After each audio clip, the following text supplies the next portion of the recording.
Welcome to Power Machines N6. This is the second video on cycles. For today, what we're going to look at is the dual combustion cycle and the Joule cycle. If you haven't watched the first part, please go and do so, because we will build from where we left off. Let me begin by reminding you of a few things. Heat is added or rejected, received or removed during different processes. So what you will see is that in the question that you get in a test or an exam, they will say find the heat that was added or the heat that was removed, and so on and so forth.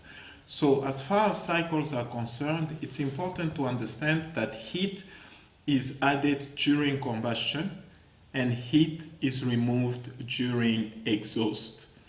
If you remember from the previous video, I said to you that as the piston is moving, there is a time where the spark plug will ignite a spark inside of the cylinder, and that will cause an explosion, and that particular phase is called the combustion phase.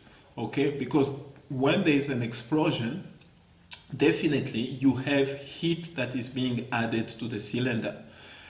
And so bear that in mind always, that heat is being added to the cylinder during combustion, and then it is removed from the cylinder during exhaust. The exhaust phase is when the piston is moving up and flushing all that mixture of hot gas out of the cylinder. And of course you will have the outlet valve which will be open, and as the piston is moving in, it will flush out the mixture that just went through the explosion. Okay, so when that happens, when that mixture of hot gas is flushed out, of course heat is being taken out of the cylinder, and so bear that in mind as well, that heat is removed from the cylinder during the exhaust phase. And now, when you get a question and they ask you to find heat that is added or heat that is removed, the equation that you need to use is the general equation for heat. Heat is equal to mass multiplied by specific heat capacity multiplied by the change in temperature. And now, what I usually see with students is that they do not seem to know, at least certain students do not seem to know when to use CV and when to use CP.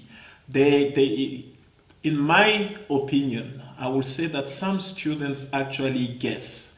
They just guess what specific heat capacity to use, and they will take whatever it is that they find in the question.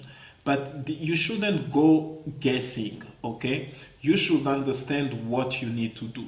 And so if this is not yet clear to you, here is your chance to understand this once and for all. So CV is the specific heat capacity at constant volume. So if you need to find the heat that was added or rejected when the volume is constant, okay? The heat added or rejected during a process where the volume remained constant, then in that case the specific heat capacity that you will use in the equation will be CV. CP is the specific heat capacity at constant pressure. So if you have to find the heat that was added or rejected when the pressure remained constant during the process, then the specific heat capacity that you will use is CP. As an example, let us look at the Otto cycle that we saw in the previous video. If in the question they ask you to find the heat that was added during the combustion phase, as you can see, combustion is happening between state 2 and state 3. And if you look at it, the volume at 2 is equal to the volume at 3. So the combustion phase happens at constant volume. And therefore, the heat that was added during combustion will be given by this equation. And as you can see, the specific heat capacity that we use here is CV. specific heat capacity at constant volume, because the combustion phase is happening at constant volume. If they ask you to find the heat that was removed from the cylinder during the exhaust phase, then you will come here and look at the exhaust phase, and the exhaust phase happens from state 4 to state 1. And again, as you can see, between 4 and 1, the volume remains the same. V1 is equal to V4. And therefore, again, the heat that was rejected or removed or taken away from the cylinder during the exhaust phase is given by that equation. And again, the specific heat capacity is CV because that process is happening at constant volume. And again, I also need to show you that the change in temperature for the combustion phase, it's between state 2 and state 3. And of course, because T3 is greater than T2, the change in temperature will be T3 minus T2.